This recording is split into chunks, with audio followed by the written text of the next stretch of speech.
The air in the penthouse was thick with the scent of old money and decaying power. Floor-to-ceiling windows, usually offering a panoramic view of the glittering metropolis, now seemed to press in, reflecting the grim faces of the people assembled. Victor Thorne, a man who had built an empire on ruthlessness and an unshakable belief in his own untouchability, sat slumped in a custom-made armchair. The usual imperiousness that radiated from him like a physical heat was gone, replaced by a hollow-eyed bewilderment. His meticulously tailored suit, an armor against the world, now looked like a costume too large for him. Around him stood a quartet of figures in charcoal gray suits, their expressions unreadable, their movements precise. They were not local police, nor the familiar faces of his legal team. Their authority was palpable, radiating from their calm, unwavering stances. A woman, sharp-featured and with eyes that seemed to miss nothing, held a tablet, her voice steady and clear as she read. Victor Alaric Thorne, you are formally charged with multiple counts of corporate fraud, market manipulation, systemic workplace discrimination, and obstruction of justice. The International Committee for Corporate Ethics, in conjunction with collaborating international judicial bodies, has gathered irrefutable evidence. Victor flinched, a ghost of his old arrogance flickering across his face. This is a farce. You have no jurisdiction. My lawyers will bury you. I'm Victor Thorne, he snarled, attempting to rise, but a subtle gesture from one of the gray suits kept him firmly seated. A quick montage of his past played out on the reflective surface of the window, the dismissive flick of a hand at a junior executive, the patronizing smile aimed at a struggling competitor, the contemptuous sneer as he addressed a member of his service staff. Then, a sharper, more recent image, his lips forming a cruel, mocking curve as he uttered words in a language he believed no one else understood. Further investigation has uncovered a pattern of behavior indicating a profound disregard for human dignity and the rule of law, exemplified by the incident on February 14th at the Golden Pearl restaurant. The lead investigator's voice was devoid of emotion, each word a nail in his coffin. Victor Thorne opened his mouth to protest again, but the words caught in his throat. He looked from the implacable faces around him to the city lights outside, a kingdom he had ruled, now slipping irrevocably from his grasp. The woman closed her tablet with a soft click. 6 months earlier, the evening wore on, a relentless performance of conspicuous consumption and performative joviality at Thorne's table.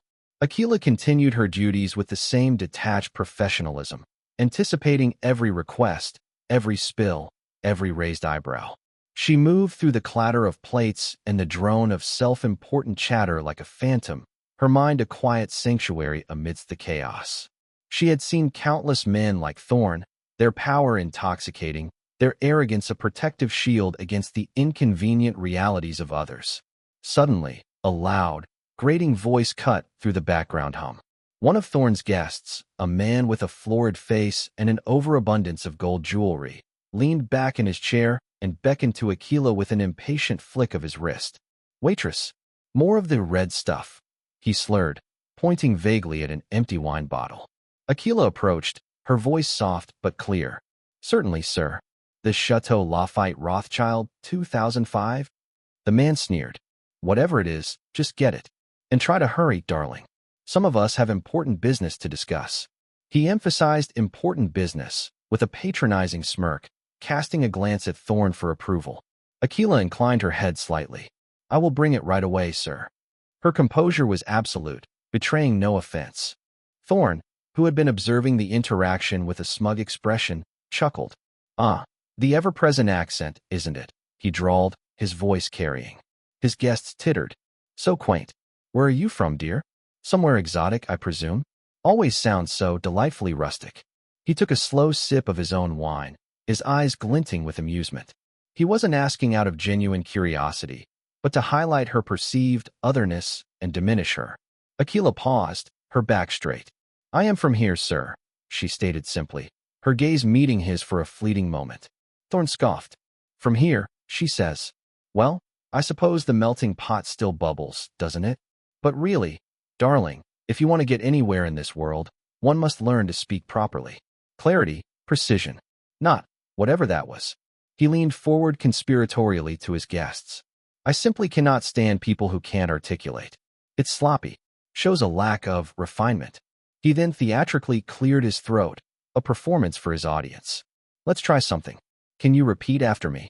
He spoke a short, complex sentence in heavily accented and slightly garbled Chinese, clearly enjoying the challenge he was presenting, assuming it would be impossible for her.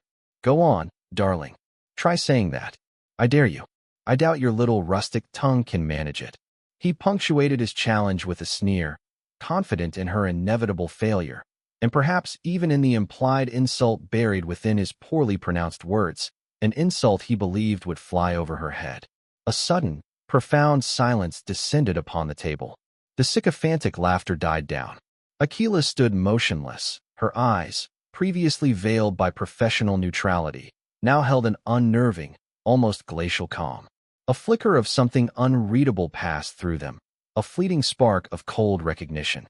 The insult Thorne had hidden in his words, the one he thought only he understood, had landed. Then, with an elegant, almost imperceptible tilt of her chin, Akila spoke. Her voice, usually soft, now resonated with a clarity and precision that silenced the entire restaurant.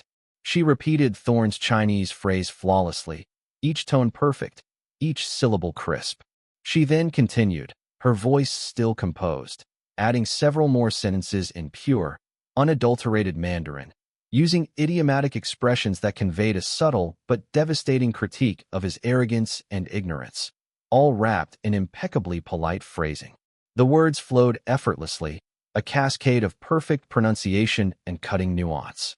Thorne's triumphant smirk crumbled. His eyes widened, his jaw slackened. The color drained from his face as he stared at her, utterly dumbfounded.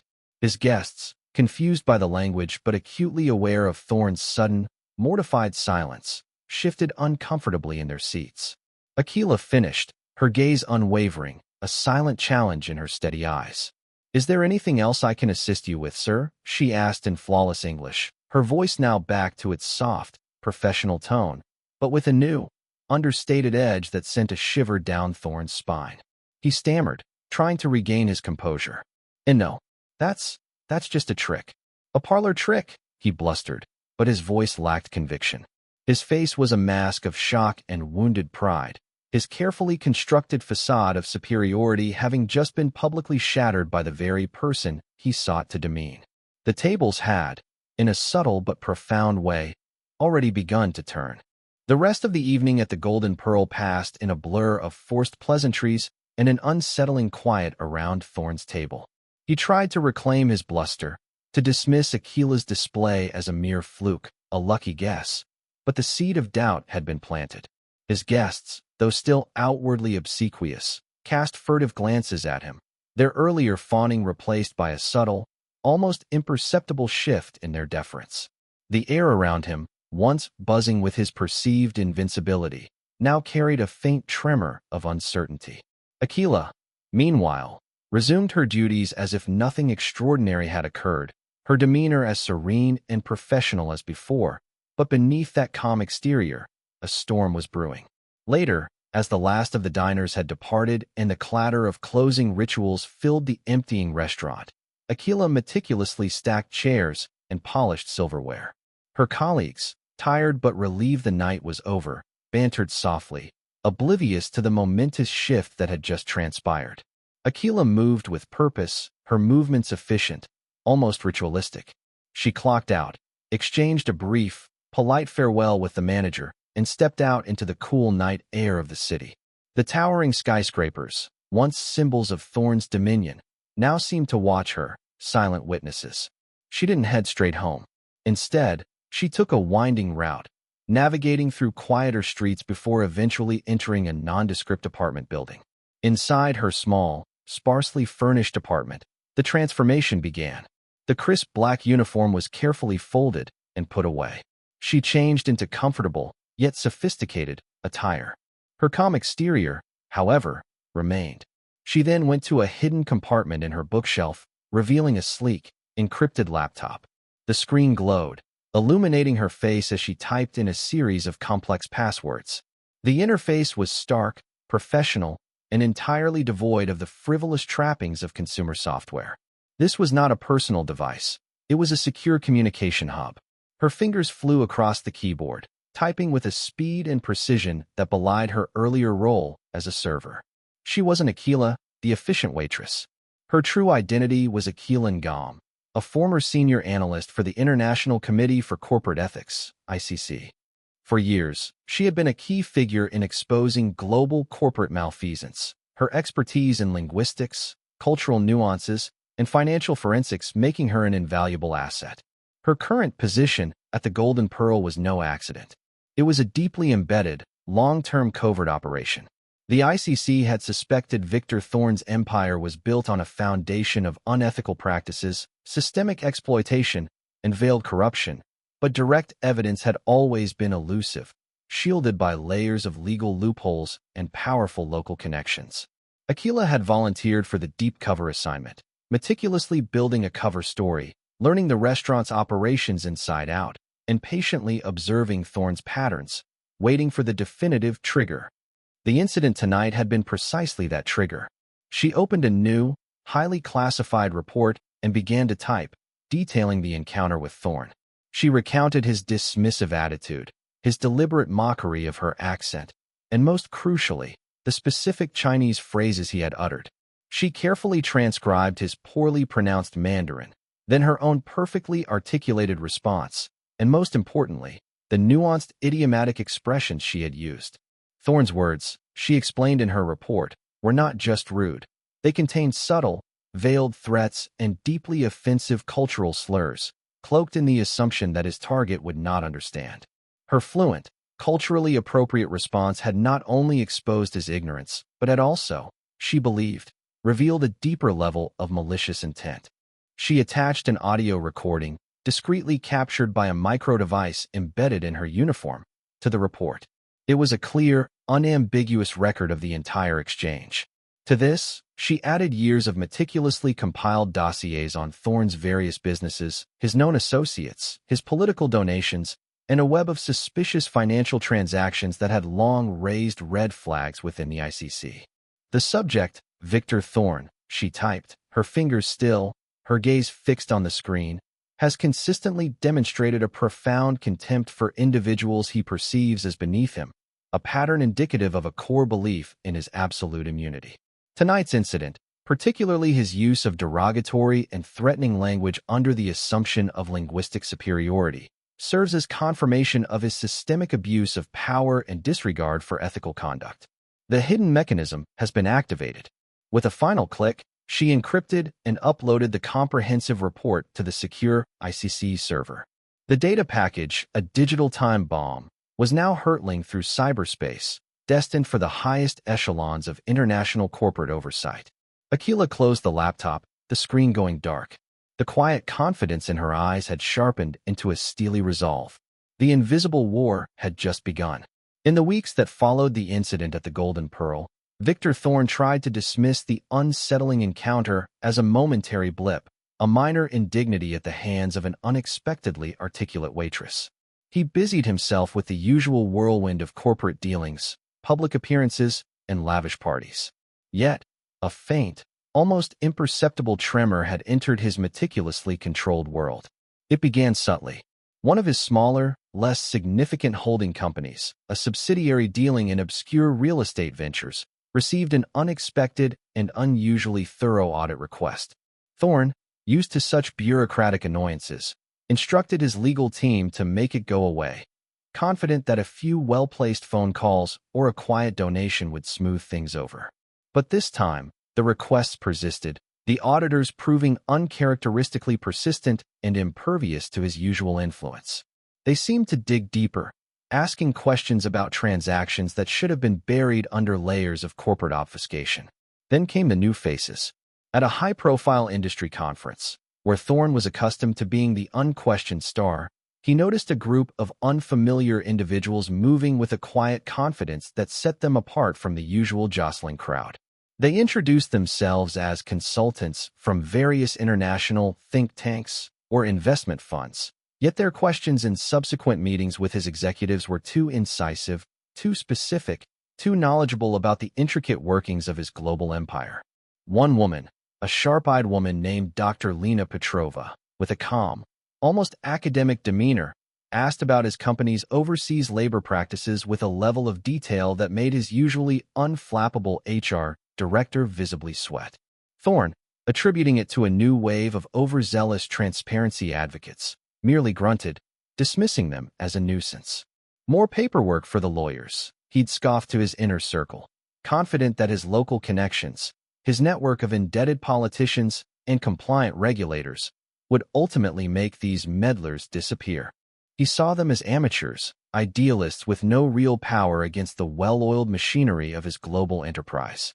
He believed his meticulously crafted facade of legitimate business acumen and philanthropic gestures was impregnable. His hubris, fueled by decades of unchallenged dominance, blinded him to the true nature of the storm gathering on his horizon. He couldn't conceive that these seemingly disparate events, the persistent audits, the probing questions from consultants, were not isolated incidents, but the first ripples of a meticulously coordinated investigation. He was so accustomed to wielding power, he failed to recognize when it was being wielded against him. Meanwhile, Aquila continued her shifts at the Golden Pearl. She observed Thorne whenever he visited, which was less frequently now, but with an increased tension in his demeanor. His laughter was a little too loud, his gestures a little too forced. She noted the subtle shifts in his behavior, the almost imperceptible tics of anxiety that now played around his eyes.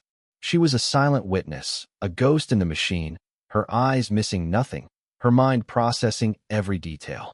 From the outside, she was still just a waitress, but from within her meticulously crafted cover, she was an invisible agent, observing the slow, methodical tightening of the noose.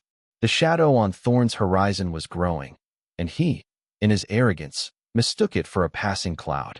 The seemingly insignificant audit requests that had initially plagued Victor Thorne's obscure real estate subsidiary soon metastasized into a full-blown corporate investigation that began to seep into the core of his empire. The consultants Thorne had dismissed as nuisances were, in fact, highly skilled investigators from the International Committee for Corporate Ethics, ICC, operating with a silent, relentless efficiency. Armed with Aquila's initial report and the extensive dossiers she had compiled over years, they began to systematically dismantle the layers of shell companies and offshore accounts that had long shielded Thorne's illicit activities. What started with questions about minor tax irregularities quickly escalated.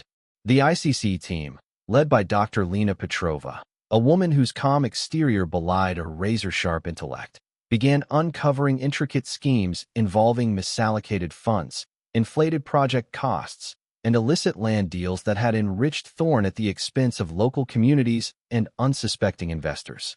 Each discovery led to another, like pulling a thread from a tightly woven tapestry, revealing the elaborate patterns of corruption beneath. They found evidence of environmental violations disguised as development projects, and labor abuses in his overseas factories systematically covered up by falsified records. Thorne, accustomed to the swift obedience of his extensive legal and public relations teams, ordered them to squash the escalating inquiries. His lawyers, usually adept at burying inconvenient truths under mountains of paperwork and legal threats, found their usual tactics strangely ineffective. Subpoenas arrived from unexpected jurisdictions, demanding documents they thought were irretrievably lost or expertly concealed.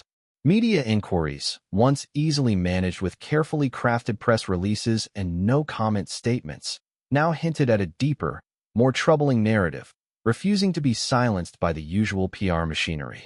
Whistleblowers, emboldened by the persistent investigation, began to emerge from the shadows, cautiously providing corroborating testimony and further evidence. Aquila, still moving through the Golden Pearl, remained a silent, indispensable asset. While physically distant from the formal investigation, she was its unseen anchor. Periodically, she would access her encrypted portal, providing nuanced insights gleaned from Thorne's increasingly anxious conversations overheard at the restaurant or subtle observations about his associates.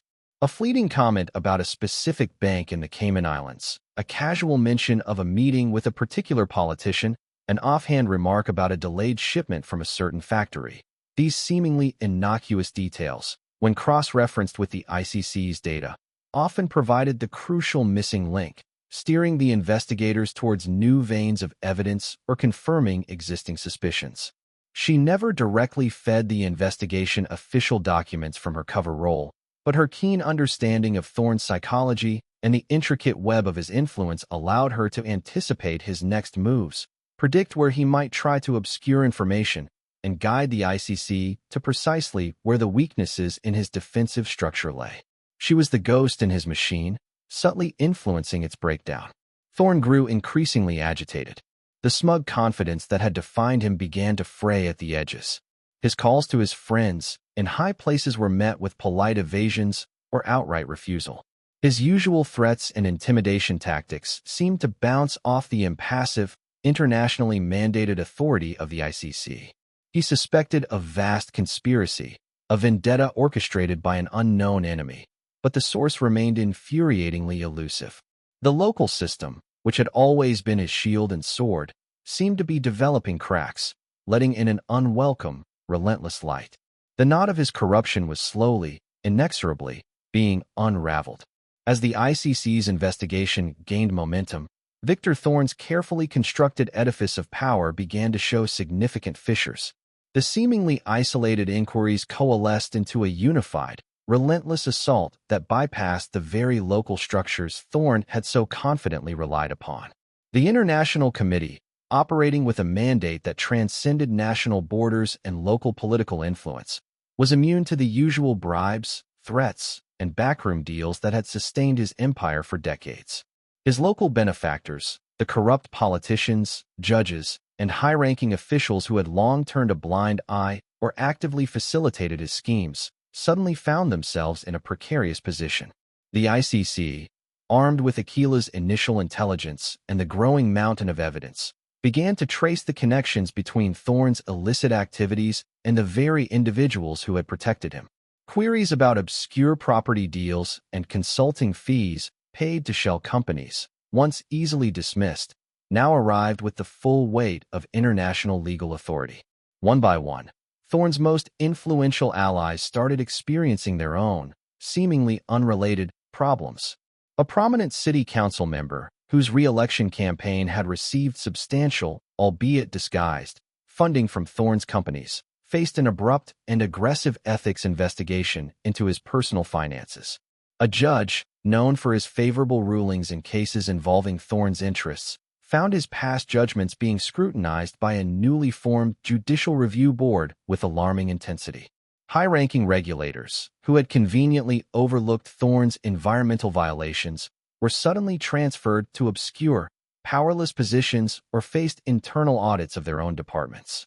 The effect was a domino cascade. Thorne's usual phone calls, once answered with eager subservience, now went unanswered or were met with curt, panicked excuses. His once loyal network, built on mutual benefit and shared corruption, began to fragment under the pressure. The local system, which had been his impenetrable shield, was now turning against itself, its components scrambling to save their own skins.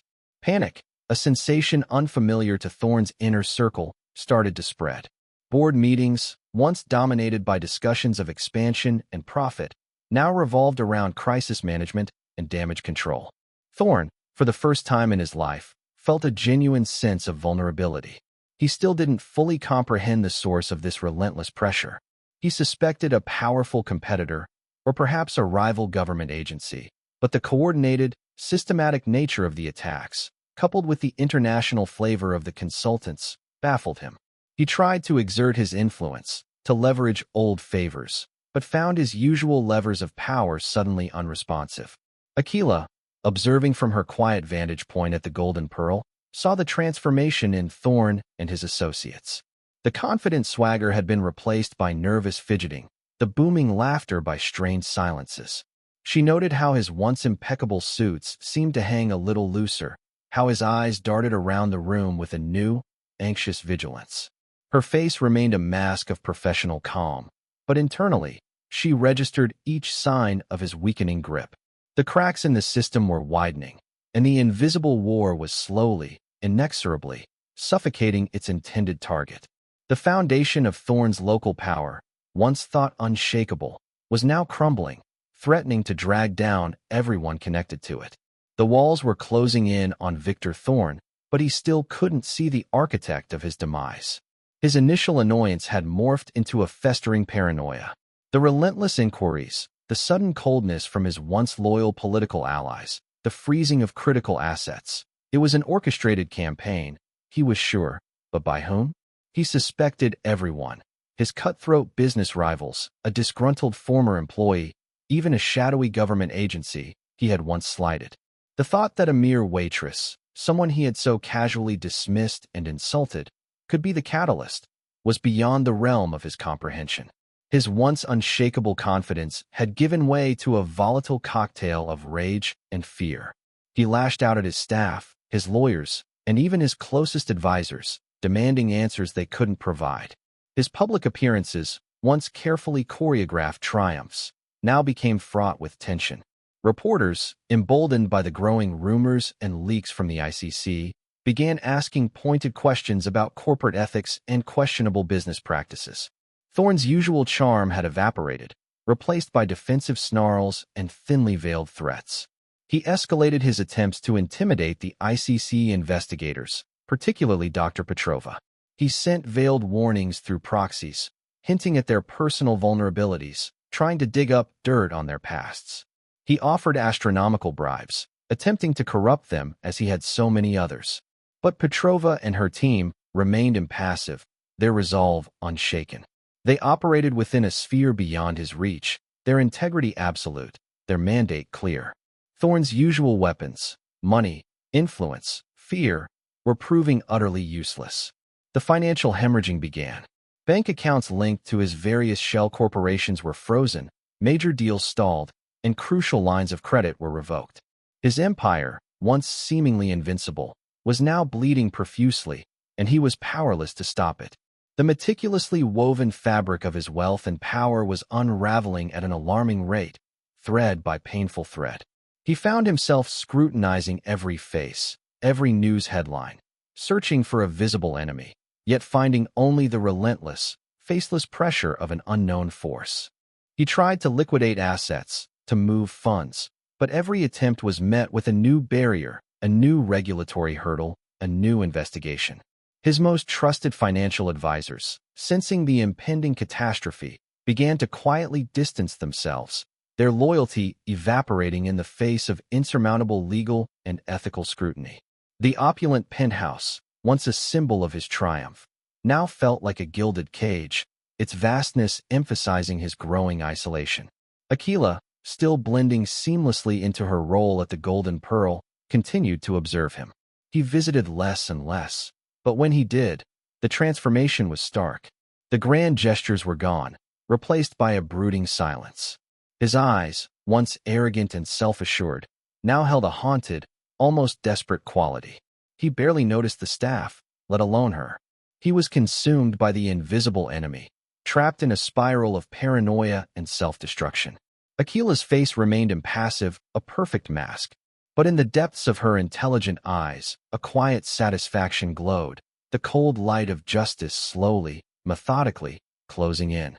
His empire, built on the exploitation of others, was collapsing, not with a bang, but with the silent, insidious creep of its own undoing. The summons arrived on Thorne's desk, not from a local court, but from an ad hoc international tribunal convened under the auspices of the ICC. It was an official, undeniable demand for his presence at a public hearing to address the mounting evidence against him. Thorne, a man who had always dictated terms, was now being commanded. He stormed into the hearing room, a grand, imposing space specifically chosen for its neutral ground, flanked by a phalanx of his dwindling, increasingly nervous legal team. He still carried a flicker of his old defiance, convinced he could charm or bluster his way out. The room was packed, not with his usual fawning audience, but with international journalists, legal observers, and representatives from various human rights organizations. At the head of the long, polished table sat Dr. Lena Petrova, her calm gaze sweeping over the room before settling on Thorne. She began to present the case, laying out, with meticulous detail, the full scope of his financial fraud, the market manipulations, the systemic workplace discrimination, the environmental abuses, and the corruption of local officials. Each piece of evidence was damning, irrefutable, meticulously cross-referenced, and presented with the cold, hard logic of facts. Thorne attempted to interrupt, to discredit, to dismiss it all as a fabricated smear campaign. His lawyers, though visibly sweating, tried to object, citing technicalities, questioning jurisdiction. But Petrova remained unperturbed, allowing them their protests before calmly, decisively, countering each argument with overwhelming documentation and expert testimony. Then came the moment of the coup de grace. And finally, Dr. Petrova announced, her voice resonating through the hushed room. We present evidence of Mr. Thorne's profound disregard for human dignity and his use of language to demean and intimidate those he perceives as beneath him. An incident which, in fact, served as the initial catalyst for this entire investigation. She paused, her eyes fixed on Thorne, who suddenly looked pale, a chilling recognition dawning in his eyes. We have here an audio recording from February 14th, taken at the Golden Pearl restaurant. The recording played. Thorne's booming, arrogant voice filled the room, mocking an accent, his sneer almost palpable even through the audio. Then came his poorly articulated, contemptuous Chinese phrases, followed by his dismissive challenge. Go on, darling. Try saying that. I dare you. I doubt your little rustic tongue can manage it. A pin could have dropped and echoed. Thorne stared at the speaker, his face a mask of horrified realization. Then, the recording continued, and a different voice emerged, calm, clear, speaking flawless, idiomatic Mandarin, not only repeating his words perfectly, but adding a few lines that, when translated by a simultaneous interpreter, exposed his underlying malice and ignorance with devastating precision. The silence that followed was deafening. Thorne was frozen, his mouth agape. The individual Mr. Thorne chose to mock, Petrova continued, her voice now filled with a quiet power, is not merely a server. She is, in fact, a key member of our investigative team. Ms. Akilangam, would you please step forward? From the back of the room, a figure emerged. It was Akila, but no longer in the humble uniform of a waitress. She was impeccably dressed in a sharp, dark business suit, her posture radiating an understated authority. Her hair was pulled back elegantly, and her face, usually serene, now held an expression of cold, unwavering resolve. She walked to the podium, her gaze passing over Thorne without a hint of emotion, as if he were merely an object of scientific study. She stood beside Dr. Petrova, her presence a silent, undeniable testament to Thorne's fatal misjudgment. Her accent and her role as a waitress had been a meticulously crafted illusion, part of a years-long, deep-cover operation. She looked directly at Thorne, her eyes meeting his. Good evening, Mr. Thorne, she said, her voice clear and resonant, devoid of any rustic inflection. Is there anything else I can assist you with now? Thorne stared at her, utterly defeated, his face a canvas of shock, disbelief, and a dawning, terrible understanding. He had been undone by the very person he had considered beneath contempt. The supreme, impartial justice system, activated by her, had finally cornered him. The full, horrifying reality of his situation crashed down on Victor Thorne. The scene from the prologue unfolded with devastating finality, no longer a mysterious glimpse, but a relentless, inescapable truth. Akila, now fully revealed as Akilangam, senior analyst for the International Committee for Corporate Ethics, stood beside Dr. Petrova, their combined presence an unassailable wall of justice. Thorne's legal team, already on shaky ground, visibly deflated, their whispered consultations growing frantic and ultimately hopeless. There was no more bluster, no more legal maneuvering, no more room for doubt. Akila presented the conclusive evidence herself, her voice calm and authoritative, her detailed explanations leaving no stone unturned. She meticulously outlined the sophisticated algorithms and linguistic analysis used to confirm that Thorne's casual Chinese insults had contained coded financial directives and veiled threats to those who might expose his corruption. His arrogant display of perceived linguistic superiority had, in fact, been a confession. She connected every piece of financial fraud, every environmental violation, every instance of workplace discrimination directly back to him, demonstrating a clear, unbroken chain of command and responsibility. The hidden mechanism she had activated was not just a single report, but a sophisticated, globally coordinated investigation. The tribunal's verdict was swift and unequivocal, guilty on all counts. Thorne, once the epitome of corporate power, visibly crumpled. His face, etched with a mixture of disbelief and utter despair, was captured by a dozen camera flashes. He tried to rise, to make one last defiant statement, but his legs gave way, and he slumped back into his chair, a broken man. The mockery and contempt he had so freely dispensed now returned to him tenfold, magnified by the cold, impartial lens of international justice. The ripple effects were immediate and catastrophic. News channels around the world flashed headlines. Billionaire Thorne's empire crumbles. ICC exposes global corruption ring. The waitress who took down a titan. Footage of Thorne's stunned, defeated face was broadcast globally, juxtaposed with Aquila's calm, resolute demeanor. His local protectors, the corrupt politicians and officials who had enabled him, were caught in the expanding dragnet. Warrants were issued, arrests made. The cracks in the system that Aquila had observed had become gaping chasms. Images of high-ranking city officials being led away in handcuffs, their faces grim and ashamed, circulated rapidly, signaling the complete dismantling of the local power structure that had insulated Thorne for so long. The stock market reacted violently, Thorne's companies plunging into freefall, their assets seized, their operations suspended. His empire, built on deceit and exploitation, was not merely collapsing, it was being systematically eradicated. In a secure, sterile environment, far from the public eye, Thorne was processed. His luxurious possessions, his art collection, his properties, all were cataloged, assessed, and earmarked for restitution. He looked around at the faceless officials, the sterile walls, a stark contrast to the opulence he had so recently commanded. The sense of absolute impunity, once his defining characteristic, had evaporated entirely, replaced by the chilling reality of absolute accountability. He was no longer Victor Thorne, the untouchable billionaire, but a criminal stripped of his power, facing a future defined by the consequences of his own hubris. His fall was complete, and the world watched. The public spectacle of Victor Thorne's downfall gradually receded, giving way to the grinding gears of institutional change.